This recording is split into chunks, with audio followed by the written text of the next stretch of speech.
जादुई paint brush.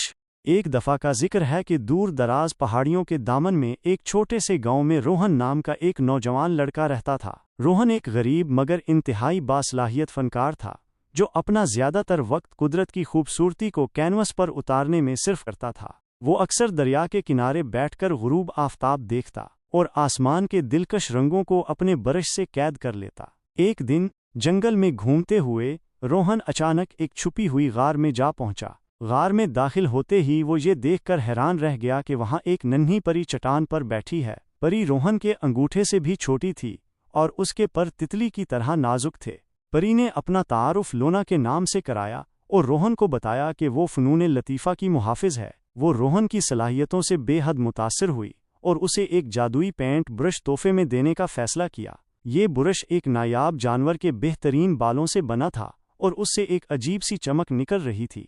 लोना ने रोहन को बताया कि ये पेंट ब्रश उसकी बनाई हुई पेंटिंग्स को जिंदा कर देगा। रोहन को पहले तो यकीन ना आया, लेकिन वो इस जादुई ब्रश को आजमाने के लिए बेताब था। उसने ब्रश को नीले रंग के शोख शेड में डुबोया और कीमस पर एक शानदार मोर पेंट किया। उसकी हैरत की इंतहा ना रही जब मोर ने अपने पर फड़फड़ाए और उसकी आंखों के सामने नाचने लगा। रोहन की खुशी की कोई इंतहा ना थी। इसने इस जादुई ब्रश से मजीद कई पेंटिंग्स बनाए। उसने सूरजमुखी के एक खेत को पेंट किया जो फौरन खुल उठा और अपनी मीठी खुशबू से हवा को महका दिया। उसने एक बुलंद पहाड़ी सिलसिला पेंट किया जो ज़मीन से उभरा। उसकी चोटियां आसमान को छूने लगीं। जैसे ही रोहन की जादुई पेंटिंग्स की खबर फैली, गांव भर से लोग उसके फन पारे देखने आने लगे। वो उसकी पेंटिंग्स की जानदार खूबी और उनसे फूटने वाले जादू को देखकर दंग रह जाते। रोहन रातों रात मशहूर हो गया और उसकी पेंटिंग्स को पड़ोसी रियासतों के बादशाह और मलका भी हासिल करने के ख्वाहिशमंद थे। ताहम रोहन को जल्द ही एहसास हो गया कि बड़ी ताकत के साथ बड़ी जिम्मेदारी भी आती है। कुछ लोगों ने उसकी पेंटिंग्स के जादू का गलत इस्तेमाल करना शुरू कर दिया, उन्हें अपने ज़ाती मकासद के लिए इस्तेमाल करने लगे। एक लालची बादशाह ने रोहन की पेंटिंग्स का इस्तेमाल लोगों को अपने जाल में फंसाने के लिए किया, उन्हें ऐशो इशरत और दौलत की जिंदगी का वादा करके। एक शरीर जादूगरनी ने रोहन की पेंटिंग्स को काले जादू के लिए इस्तेमाल किया, जिससे पूरे मुल्क में खौफ और तबाही फैल गई।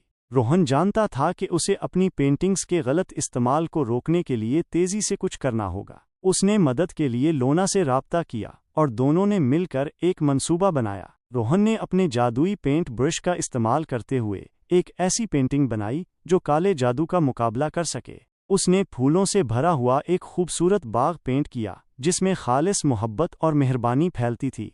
बगीचे की पेंटिंग ने अपना जादू दूर दूर तक फैलाया, उन लोगों के दिलों को छू लिया जिन्हें काले जादू ने गुमराह किया था। आहिस्ता आहिस्ता मगर यकीनी तौर पर अंधेरा छुटने लगा और ज़मीन पर अमन बहाल हो गया। रोहन की पेंटिंग्स को एक बार फिर अच्छे काम के लिए इस्तेमाल किया गया, जिससे उन सब को खुशी और मुसर्रत मिली जिन्होंने उन्हें देखा। उस दिन से रोहन ने अपने जादुई पेंट ब्रश को समझदारी से इस्तेमाल किया, ऐसी पेंटिंग्स तख्लीक की जो लोगों को मेहरबान, हमदर्द और ईमानदार बनने की तरगीब देती थीं।